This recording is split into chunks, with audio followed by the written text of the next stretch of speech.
You've probably wondered about this at some point, even if you never said it out loud. Who do avoidants actually end up choosing in the long run? Not just who they date, not just who they feel temporary chemistry with, but who they commit to, who they marry, who they build a life with behind closed doors. Because from the outside, it can feel confusing. They pull away from closeness, they resist emotional intensity, they create distance right when things start to feel real. So, how does someone like that choose a life partner? And more importantly, what kind of person do they feel safe enough to stay with? The answer isn't random. It follows patterns, deep psychological patterns that are often invisible unless you've lived through them. And once you see it clearly, it changes the way you understand not just them, but the entire relationship dynamic you may have been stuck in. Because avoidants don't choose based on love the way most people think. They choose based on what feels manageable to their nervous system. They choose what doesn't overwhelm them. They choose what doesn't force them to confront the parts of themselves they've spent years avoiding.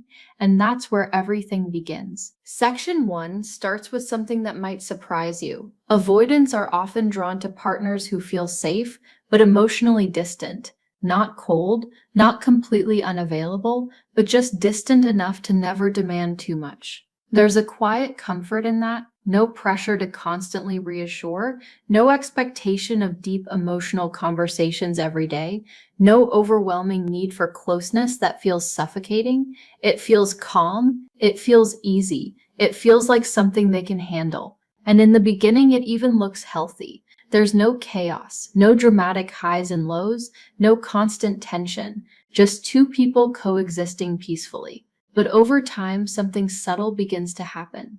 That emotional distance that once felt safe starts to feel empty. Conversations stay on the surface. Vulnerability never fully develops. And while nothing is technically wrong, something important is missing. Connection, depth, the kind of emotional intimacy that makes a relationship feel alive. But for the avoidant, this trade-off often feels worth it. Because the alternative, emotional intensity, feels far more threatening than emotional emptiness, so they stay. Not because it fulfills them deeply, but because it doesn't overwhelm them. Section 2 moves into one of the most common and painful dynamics, the anxious and avoidant pairing. This is the relationship that feels electric at first. There's chemistry, intensity, emotional pull. The anxious partner brings warmth, attention, emotional expression, everything the avoidant secretly lacks but doesn't know how to sustain. And for a moment, it works. The avoidant feels wanted, chosen, important. There's something deeply validating about being with someone who invests so much emotionally, but over time, that same intensity begins to feel like pressure. The more the anxious partner seeks closeness, the more the avoidant feels the urge to step back. And this creates the cycle. One moves closer, the other pulls away. One asks for reassurance, the other withdraws. It becomes a loop that feeds itself. And yet, this is the type of person avoidants often end up with long-term, not because it's peaceful, but because it feels familiar. It mirrors internal patterns they've carried for years. And there's something strangely comfortable about that familiarity, even when it hurts, because it doesn't require them to completely change. It just requires them to repeat what they already know. Distance, return, distance again. Section 3 reveals another pattern that looks healthy on the surface: the independent, self-sufficient partner. This is someone who has their own life, their own goals, their own emotional stability. They don't rely heavily on the relationship for validation. They don't chase. They don't pressure. And to an avoidant, this feels ideal. There's space, freedom, no constant demands. It allows the avoidant to stay in the relationship without feeling trapped. And for a while, it works beautifully. Two individuals living side by side, respecting each other's independence. But here's what often goes unnoticed. Independence can quietly turn into emotional separation. Both people become so self-contained that they stop reaching for each other emotionally. Needs go unspoken. Vulnerability gets delayed, then avoided entirely. And eventually the relationship becomes more about coexistence than connection. It's stable but distant, functional but not deeply fulfilling. And again, the avoidance stays because nothing is forcing them to step outside their comfort zone. Nothing is asking them to open up in ways that feel unfamiliar or uncomfortable. Section 4 brings in the caretaker, the one who gives, supports, understands, and keeps trying. This is someone who naturally leans into nurturing. They notice emotional shifts. They offer reassurance. They fill in the gaps the avoidant leaves behind. And for the avoidant, this can feel incredibly comforting. They don't have to initiate emotional depth because it's already being offered. They don't have to explain themselves fully because the caretaker tries to understand anyway. It creates a dynamic where the avoidant receives emotional support without having to fully reciprocate it. And at first, it feels like balance. One gives more, one gives less, but it still feels like something is being exchanged. But over time, that imbalance grows. The caretaker starts to feel the weight of always being the one who reaches out, who fixes, who holds things together. And the avoidant, without realizing it, becomes accustomed to this dynamic. They begin to rely on it, not in an obvious way, but in a quiet, passive way. And this is often the type of person they stay with because it allows the relationship to function without forcing them into emotional effort they're not used to giving. Section 5 touches something deeper. Avoidants often end up with people who don't challenge them emotionally, not because they don't want growth, but because emotional challenge feels like confrontation, and confrontation feels overwhelming. So they gravitate toward partners who are more passive, more accommodating, more willing to let things go instead of pushing for deeper understanding. This creates a sense of ease. No difficult conversations, no intense emotional discussions, no moments where they feel exposed or pressured to explain their inner world. It feels smooth, conflict is minimized.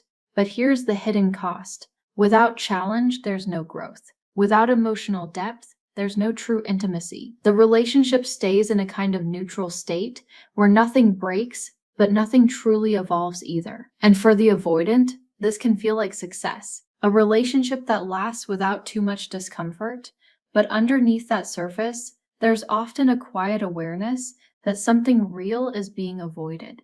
Not the person, but the depth that love actually requires. And when you step back and look at all of this together, a pattern starts to form. Avoidants don't just choose people randomly.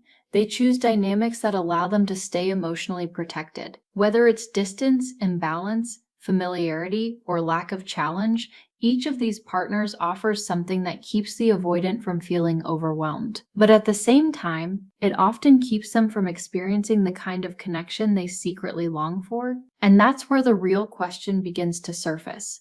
Not just who they choose, but why they keep choosing it, even when it doesn't fully fulfill them. And when you sit with that realization long enough, something shifts inside you because it stops feeling random. It stops feeling like you were just not enough or that something about you failed. You start to see that these patterns were never really about you in the first place. They were about what felt emotionally survivable for them. And once you understand that, the next layer becomes even more revealing because the types of people avoidants choose don't just protect them from others, they protect them from themselves. Section 6 moves into a dynamic that is quiet, almost invisible, but deeply telling. This is when avoidants end up with someone who is emotionally unavailable in their own way.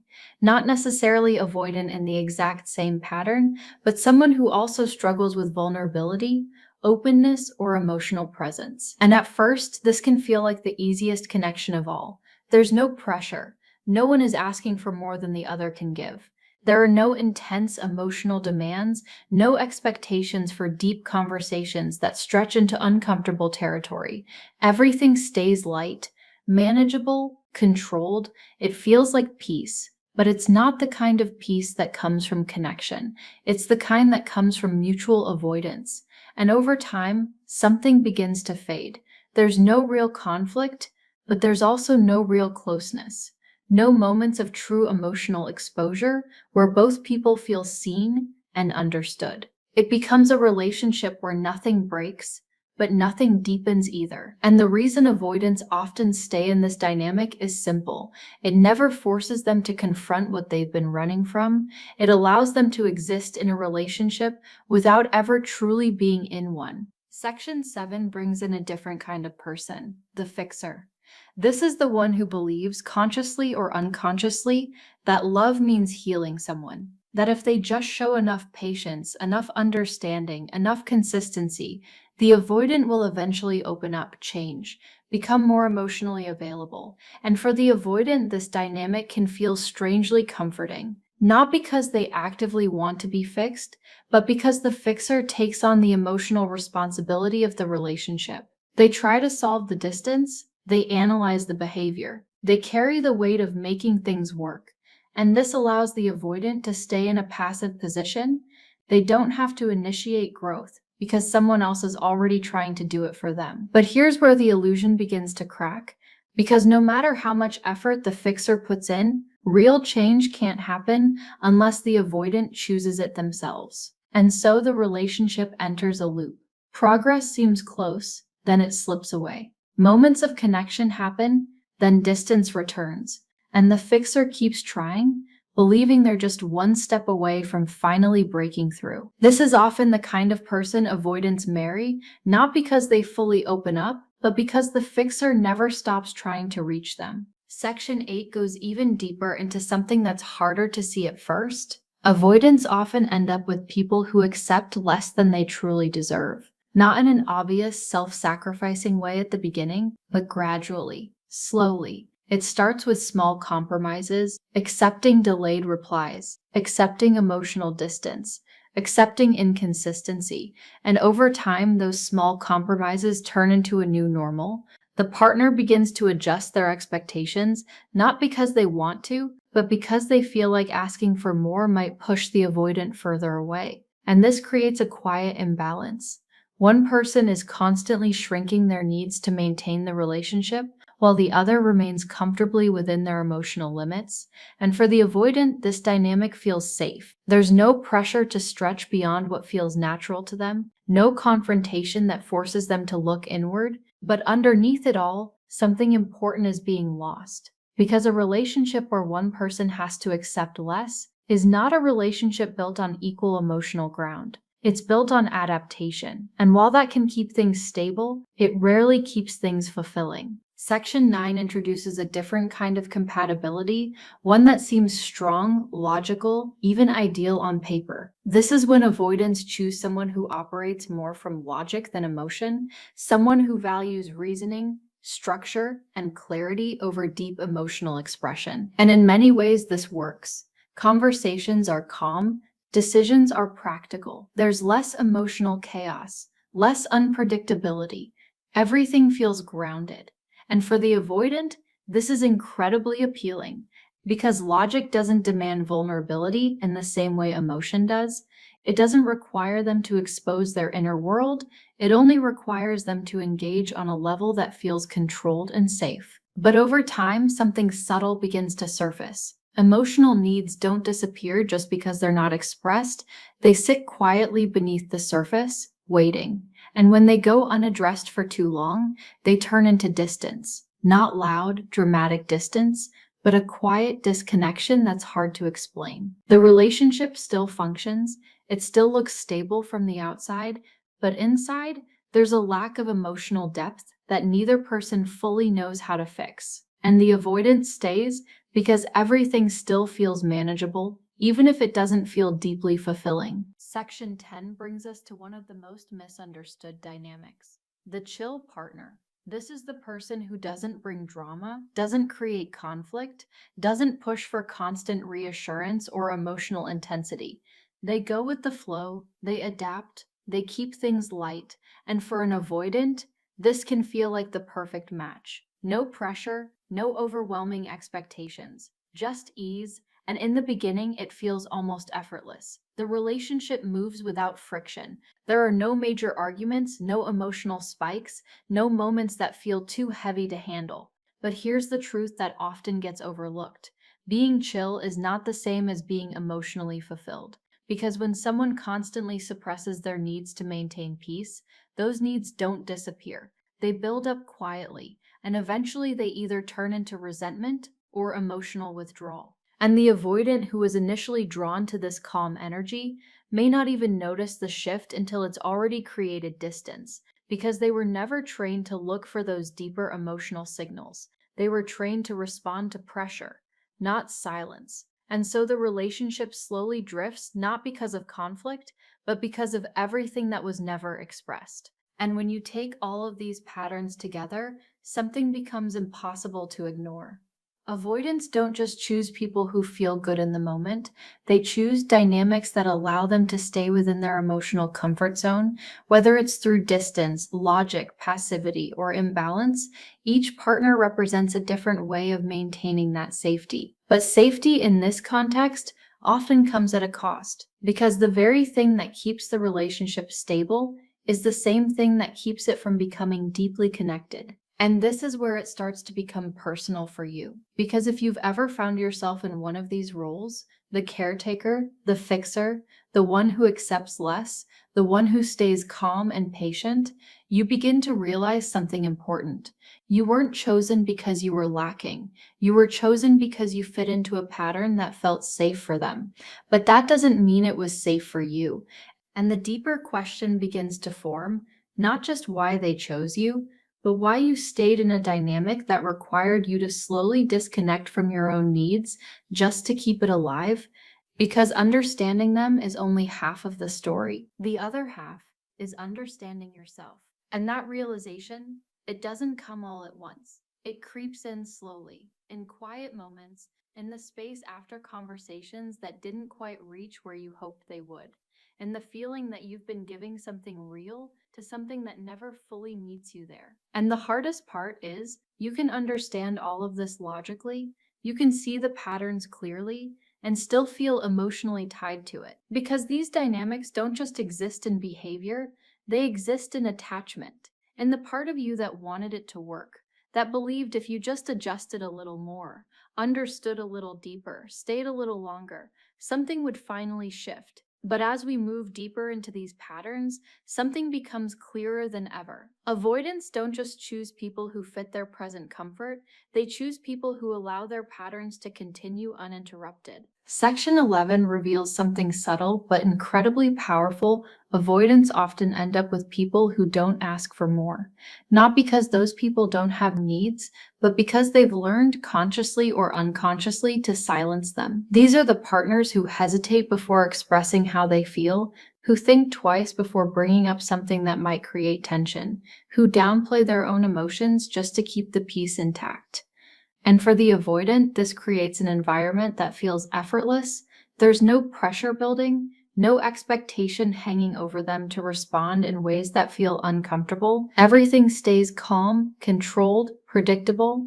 But here's the part that often goes unseen. When someone stops asking for more, it doesn't mean they need less. It means they've learned that asking doesn't change anything. And over time, this creates a quiet disconnection. The relationship still exists, still functions, still looks stable from the outside, but inside, one person is slowly withdrawing from their own emotional truth. And the avoidant who feels safe in this calm environment may never fully realize that the peace they're experiencing is built on the silence of the other person's needs. Section 12 goes even deeper into the emotional undercurrent of these relationships, the trauma-bonded connection. This is where things become intense, confusing, and incredibly hard to let go of. Because it doesn't just feel like love, it feels like something deeper, something almost addictive. The highs are powerful. Moments of closeness feel incredibly meaningful, almost like breakthroughs. And the lows, the distance, the withdrawal, the emotional unavailability create a longing that pulls you back in even stronger. And for the avoidant, this dynamic can feel strangely familiar, not because they consciously want chaos, but because unpredictability mirrors the emotional environments they learn to navigate early on.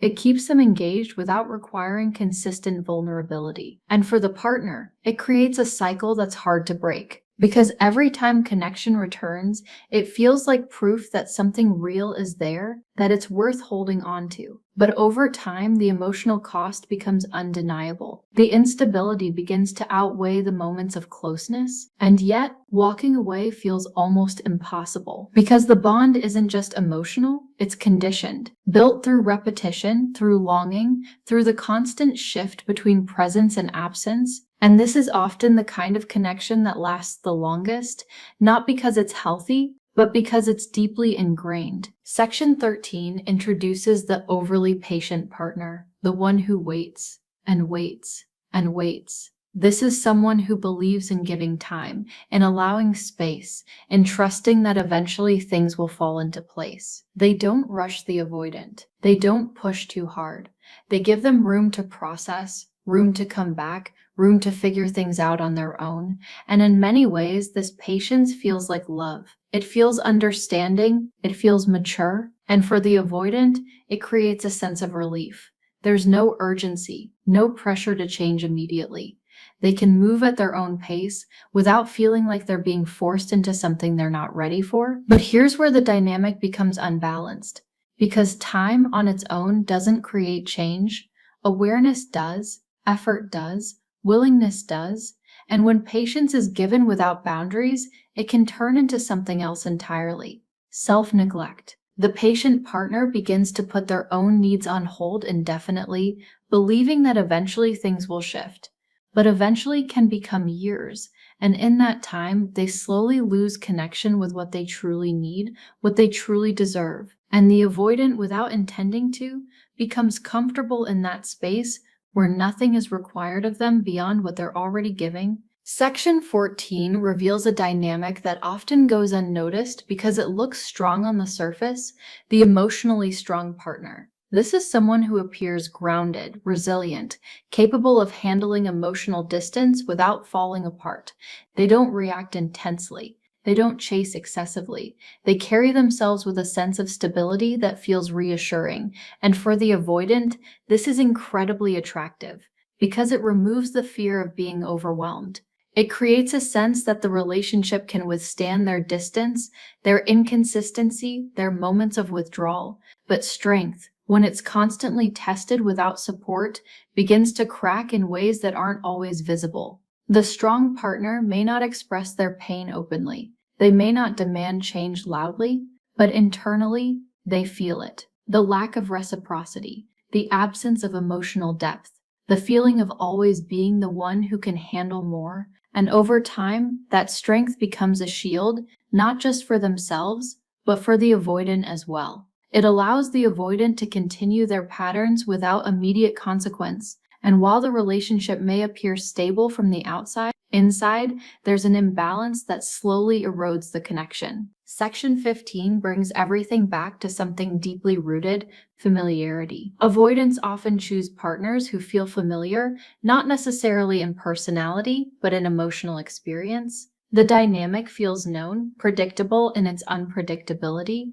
It mirrors something they've felt before, something they've learned to navigate. And that familiarity creates a sense of comfort, even when the relationship itself isn't fulfilling. Because stepping into something truly different, something emotionally open, consistent, deeply connected, feels unfamiliar. And unfamiliar feels unsafe. So they gravitate toward what they understand, even if it doesn't fully meet their needs.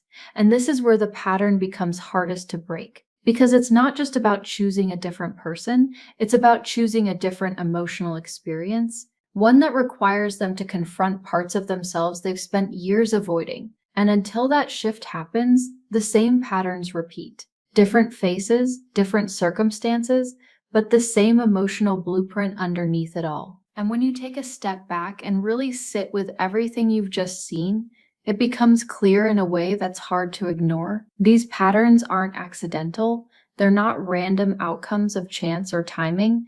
They're reflections of something deeper, something internal that shapes every choice, every connection, every dynamic that feels right to them. But here's the part that matters most. Understanding this doesn't just explain them. It gives you clarity about your own role in it, the ways you adapted, the ways you stayed, the ways you may have slowly adjusted yourself to fit into something that was never fully aligned with your needs. And that realization, it's not meant to create regret. It's meant to create awareness. Because once you see the pattern clearly, you're no longer unconsciously repeating it. And once that awareness settles in, something inside you starts to change. Not all at once, not in a dramatic moment, but quietly. You begin to see things you couldn't see before. Patterns that once felt confusing now feel predictable. Behaviors that once made you question yourself now start to make sense. And with that clarity comes something else. A shift in how you see your place in all of this. Because the truth is,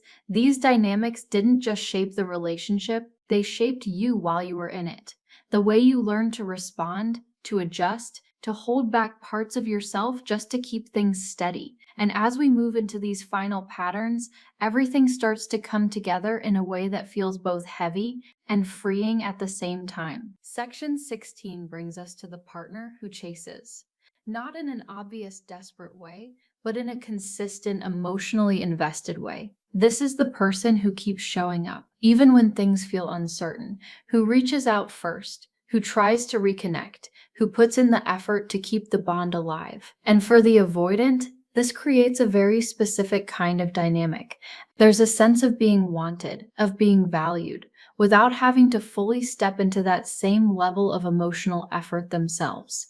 It creates an imbalance where one person is driving the connection forward while the other responds when it feels comfortable. And at first, this can feel validating for both sides.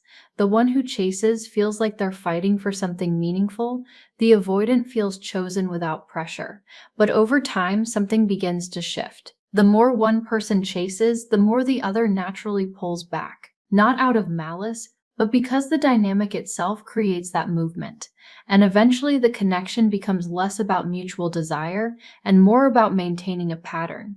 One pursues, one retreats. And the avoidant often stays in this dynamic because it allows them to remain emotionally engaged without ever having to fully lead the connection themselves. Section 17 moves into something even quieter, the partner who doesn't see their walls. This is someone who interprets the avoidance behavior differently. They don't immediately recognize the emotional distance as avoidance. They may see it as independence, as needing space, as just part of the person's personality. And because of that, they don't challenge it. They don't question it deeply. They accept it as normal. And for the avoidant, this feels incredibly safe because their defenses remain intact without being exposed. There's no pressure to explain why they withdraw. No need to confront the emotional barriers they've built over time. Everything stays under the surface. But here's what happens over time. What isn't seen isn't addressed. And what isn't addressed doesn't change. So the relationship continues, but always within the limits of those unseen walls.